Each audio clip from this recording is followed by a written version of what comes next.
Halo sahabat solusi akuntansi, kembali lagi bersama kami di tutorial solusi akuntansi.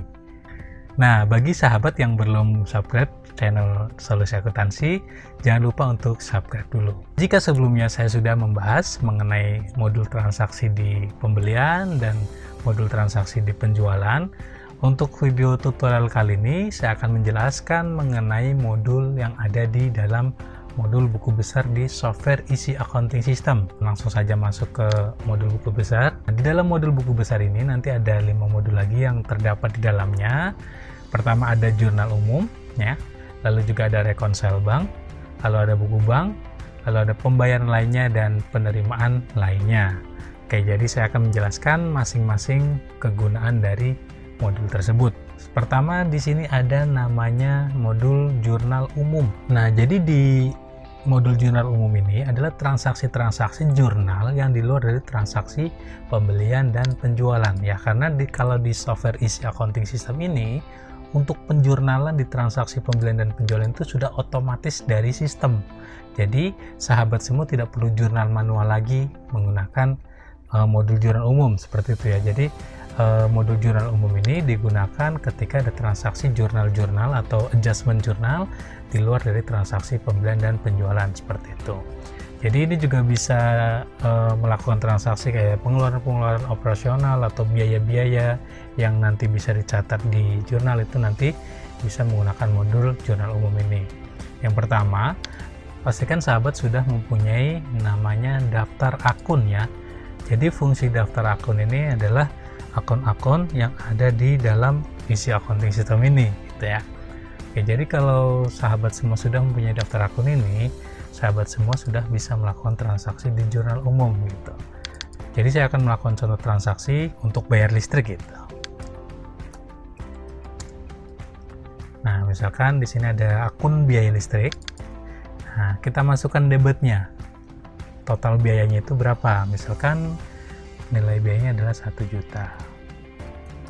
Nah, lalu di kreditnya ini kita bisa masukkan lawannya. Jadi pengeluaran biaya listrik ini dari kas atau dari bank. Atau misalkan ada tambahan biaya-biaya lain, bisa ditambahkan juga di sini. Misalkan biaya lain-lain misalnya. Nah, nanti bisa ditambahkan juga di sini berapa nilainya. Lalu kita masukkan kreditnya adalah lawannya, berarti kita masukkan kreditnya adalah misalkan dari bank BCA, ya. Kalau sudah, ini kalau misal kita mau print out untuk bukti jurnal umumnya, gitu. Untuk template ini juga sama seperti yang di modul-modul pembelian dan penjualan, ya, bisa di customize, ya, bisa disesuaikan dengan kebutuhan di sahabat semua. Oke, kita tutup dulu, kita simpan. Nah, itu kurang lebih mengenai transaksi di jurnal. Nanti ketika sudah tersimpan, transaksi yang sudah kita proses itu akan masuk di daftar jurnal, seperti itu. Kita juga bisa lihat filter tanggalnya atau mau lihat per periodenya, misalkan selama 1 bulan, atau 1 minggu, atau bahkan 1 tahun, seperti itu. Ya, nanti akan muncul di sini. Nah, seperti ini misalnya, ini adalah contoh untuk keseluruhan, ya, jadi dari pertama penggunaan sistem ini sampai saat ini. Oke. Itu adalah sekilas mengenai jurnal umum. Selanjutnya di sini ada reconcile bank. Reconcile bank itu adalah rekening koran, ya, untuk menyesuaikan rekening sistem dengan rekening yang ada di bank, gitu ya. Jadi pertama kita pastikan dulu pilih akun banknya, misalkan bank BCA.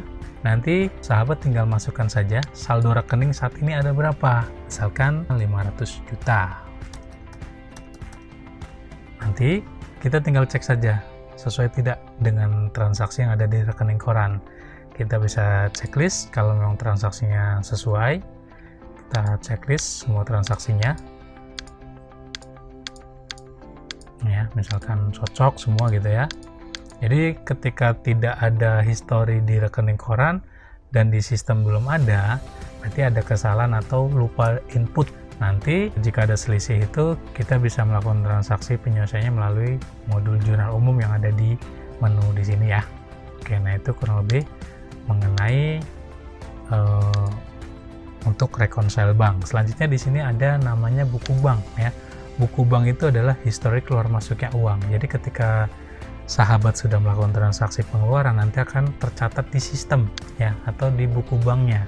Jadi ada pengeluaran uang berapa, ada pemasukan berapa. Nah seperti ini tadi kita sudah melakukan jurnal umum ya, untuk biaya listrik tadi. Nah di sini otomatis akan muncul di barisan kredit ya.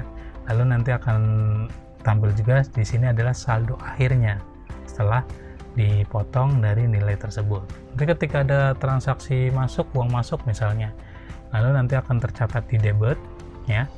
Nanti juga akan muncul juga saldo akhirnya. Jadi sahabat bisa pilih berdasarkan akun banknya seperti itu ya. Nah ini sekilas mengenai buku bank. Selanjutnya di sini ada pembayaran lainnya, itu biasanya lebih ke pengeluaran kas kecil ya, misalkan kayak uang makan atau uang bensin kayak gitu. Ini tinggal pilih aja, misalkan dikeluarkannya dari kas, lalu kita bisa pilih misalkan biaya makan gitu ya, senilai 50.000 misalnya. Selain biaya makan ada misalkan biaya bahan bakar gitu. Jadi setiap pengeluaran itu kita catat di dalam sistem seperti ini gitu ya. Jadi supaya tahu bahwa uang itu dipakai untuk apa saja seperti itu. Kalau sudah, kita bisa cetak. Nah ini nanti akan menjadi form pengeluaran atau pembayaran lainnya ya. Nah ini kurang lebih sebenarnya sama dengan transaksi jurnal. Kalau sudah, kita simpan dan keluar. Nah itu mengenai pembayaran lainnya. Nah selanjutnya di sini ada penerimaan lainnya. Nah ini adalah pendapatan atau penerimaan uang yang di luar dari transaksi penjualan. Jadi misalkan ada biaya komisi atau biaya lain-lain yang di luar dari transaksi penjualan itu, kita bisa masukkan di dalam transaksi penerimaan lainnya. Kita bisa pilih, jadi nilai uang tersebut itu masuknya ke rekening atau ke kas misalnya. Lalu kita pilih akunnya. Akun penerimaan uang itu dari mana sumbernya gitu. Misalkan dari komisi misalnya, contoh. Kita masukkan jumlah nilainya. Nah kalau sudah, sama, kita bisa cetak. Ini akan menjadi bukti penerimaan lainnya. Jadi dari dua modul ini kebalikannya ya, kalau tadi pembayaran lainnya itu kita mengeluarkan uang, kalau di penerimaan lainnya itu kita menerima uang ya. Seperti itu kurang lebih cara kerjanya atau cara penggunaannya. Mungkin untuk penjelasan di modul buku besar cukup ya, kurang lebih cara penggunaannya seperti itu. Nanti kita lanjut di video tutorial berikutnya, kita akan mengulas mengenai modul di persediaan ya. Mungkin cukup dan terima kasih.